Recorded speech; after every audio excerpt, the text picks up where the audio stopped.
Meus companheiros, minhas companheiras, eu quero cumprimentar toda a companheirada, e é uma companheirada muito querida, muito fraternalmente amiga, de muito longa data, que são os quadros do PSB, que eu, por um tempo muito feliz da minha vida, tive a honra de integrar, sob a liderança, não é, de um amigo que a fatalidade nos subtraiu e que está fazendo muita falta ao Brasil, e é com o nome dele que eu começo, o nosso companheiro Eduardo Campos.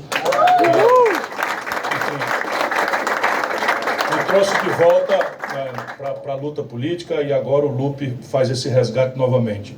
Quero cumprimentar aquele que pouca gente sabe a dimensão, não é, com que ele pensa, com que ele sofisticadamente qualifica o olhar sobre o Brasil, que é nesse jeito simples, modesto, carismático, mas é um cérebro que, como raros, pensa o Brasil com a sofisticação necessária, que é o Carlos Siqueira. Antes de mais nada, um intelectual que eu aprendi a admirar e a querer bem.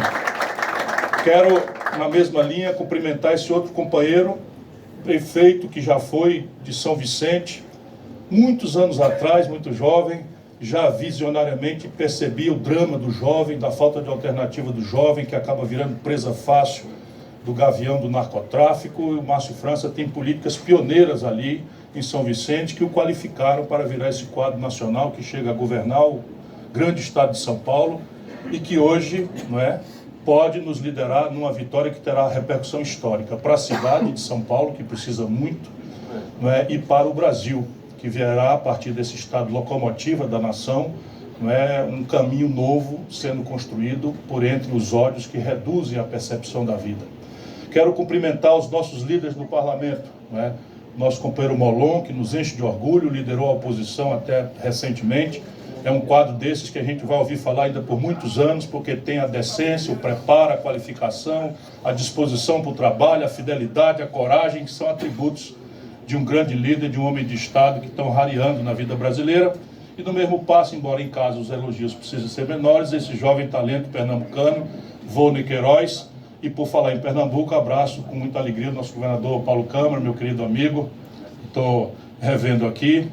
Teve os 2 primeiros casos de coronavírus, felizmente vindos da Itália, não são de contaminação local, mas já está tudo pronto lá, competente, governador que é. Enfim, o nosso companheiro Carlos Lupe tem esse coração generoso e ele acaba criando álibis para as minhas palavras duras. Mas eu, para encaminhar com a brevidade necessária e a prudência que o momento pede, eu diria que essa reunião acontece num lugar que é a um só tempo, São Paulo, o epicentro da mais grave crise brasileira contemporânea e é a um só tempo o mesmo lugar por onde o Brasil precisa achar o caminho para sair da crise. Não há saída para a crise brasileira sem uma equação econômica e política que compreenda as questões de São Paulo. O que eu quero dizer num brevíssimo resumo, embora eu não possa deixar essa ocasião histórica passar sem essa reflexão. No ano passado, sob a liderança da atual quadra política brasileira, São Paulo viu fecharem-se 2.325 indústrias. No ano de 2019, números oficiais da Fiesp, foram fechadas 2.325 indústrias. A conta é de que se fecham 1.000 empregos industriais por mês em São Paulo. Não é só na capital, cinturão do ABC, enfim. E isso é a sequência agravada de um fenômeno que vem destruindo o tecido econômico brasileiro. O Brasil, no ano de 1980, representava 12 vezes a produção da China. Isso é ontem, meus compatriotas, isso é ontem. Olha o tamanho e a extensão e a velocidade dessa tragédia, para a gente não ficar culpando o coronavírus pelo espasmo de hoje. E sabe quanto era a indústria em 1980? 1/3 do PIB brasileiro, Márcio. Hoje está se aproximando de 10%. Nunca houve na história do capitalismo mundial tal destruição veloz e complexa de um tecido produtivo. E o que é grave, gravíssimo, e nos traz ao tempo presente, é a gravíssima transcendência desse nosso encontro e da importância da vitória sua aqui, Márcio. É que a elite de São Paulo, vendo o nosso Estado e o nosso país agonizar desta forma, bate palmas sistematicamente para a modelagem econômica que produz esse desastre. Com todo respeito, os atuais governantes de São Paulo, não cabe a mim, embora nascido ali no interior, em Pindamonhangaba, e criado no Ceará, sou um brasileiro, né?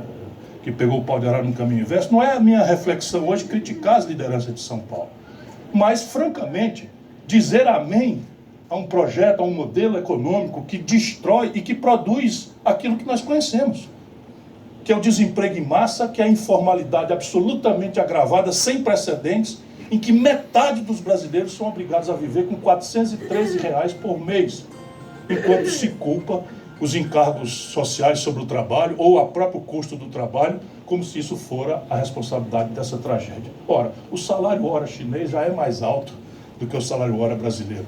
Não é perseguindo trabalhadores, aposentados, constrangendo políticas públicas com exotíssima providência, sem precedente no mundo, de congelar por 20 anos o investimento público, meu caro Serafim. Meu caro Beto Albuquerque, que representa com muita galhardia a gente Galdério. 20 anos estão proibidos os brasileiros de expandir o gasto. Nascem 2 milhões de bebês por ano no nosso país. Me digam um país do mundo que tenha feito tal aberração para que a gente possa dizer, não, vamos imitar porque a consequência é boa. E o país amarrado, como estamos hoje. Como é que nós vamos sair disso? É por algum algoritmo? Haverá o anúncio de algum aplicativo? Algum robô sofisticado vai consertar essas coisas? A inteligência artificial vai elaborar? Não, só tem uma saída. E a gente humildemente tem que mostrar isso para o povo, que é a política. E a política feita com ideia. Porque budejar, botar defeito no aniversário, eu até sou chegado no esporte, não é? Elogiar os amigos e tal, isso é uma parte relevante, né, da política. Mas é preciso consertar a equação com inteligência, substituir o preconceito, a interdição ideológica, os ódios superficiais, sem causa, né, para poder comover de volta o nosso povo, especialmente a nossa juventude. E para além da ideia, há que se ter o exemplo. O exemplo, porque o discurso político sem causa, o discurso político sem a demonstração coerente daquilo que é a distância entre o falar e o fazer, e a militância.